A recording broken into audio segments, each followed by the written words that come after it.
Baik, selamat siang, Assalamualaikum warahmatullahi wabarakatuh, dan salam sejahtera buat kita semuanya. Perkenalkan, nama saya Andi Renata Ade Yudono.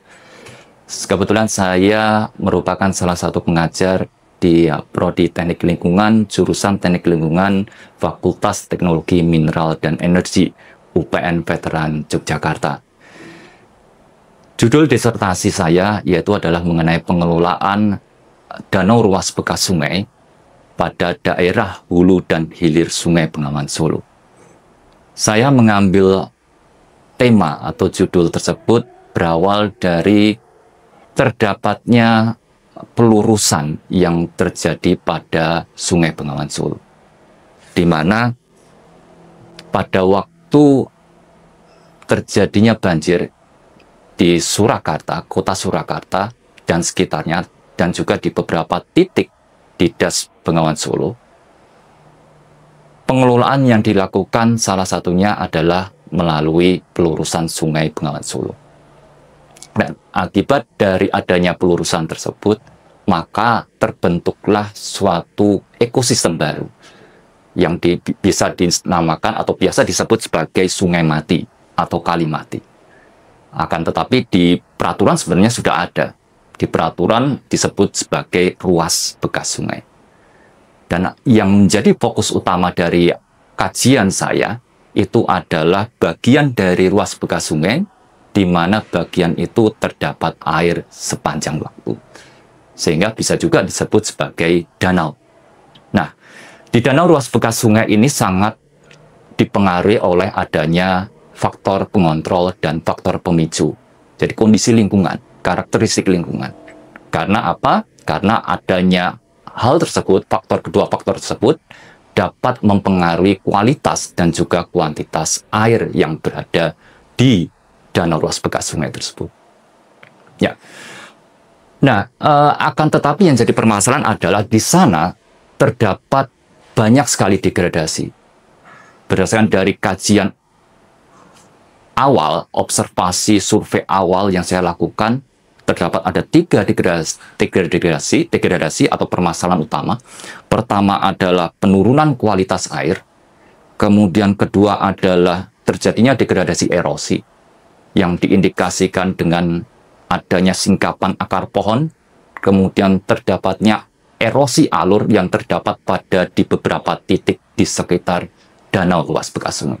Kemudian yang ketiga adalah terdapatnya penyusutan air danau yang diindikasikan dengan adanya perubahan volume air baik di musim penghujan ataupun musim kemarau. Degradasi-degradasi tersebut tentu saja dapat mengakibatkan adanya kekritisan danau, sehingga perlu dilakukan pengelolaan yang berkelanjutan. Pengelolaan yang berkelanjutan bukan pengelolaan yang hanya parsial, hanya melakukan pengelolaan mengenai kualitas air saja, melakukan pengelolaan mengenai erosi saja, atau bahkan mungkin hanya sosial saja. Tetapi pengelolaan yang berkelanjutan adalah pengelolaan yang terintegrasi antara lingkungan, komponen lingkungan, ada komponen geofisik, kimia, biotis, dan sosial.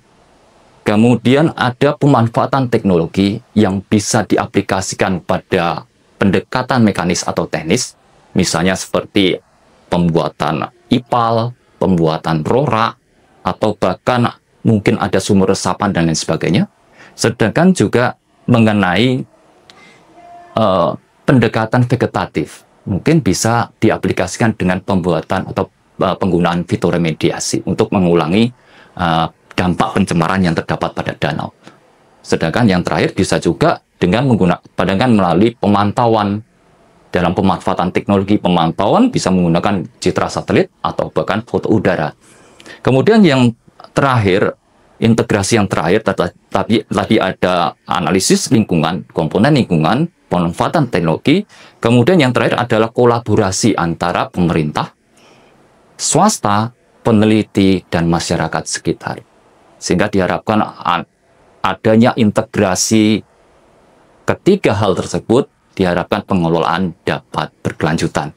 Selain daripada itu, sebenarnya itu merupakan kebaruan yang ada dalam disertasi saya. Selain daripada itu, kebaruan Yang lain itu adalah saya mencoba membuat suatu indeks penilaian kondisi ekosistem danau, di mana bisa disebut sebagai IPCAT, di mana IPCAT itu adalah berfungsi untuk mengetahui apakah danau itu baik, danau itu lestari, danau itu bagus.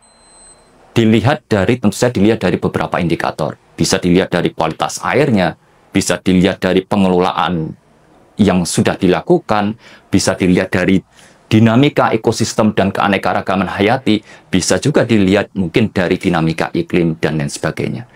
Sehingga kedua kebaruan itu saya harapkan bisa dimanfaatkan oleh semua kalangan, sehingga lingkungan yang awalnya mungkin semakin menurun, diharapkan dengan adanya kebaruan itu bisa membantu untuk memperbaiki lingkungan.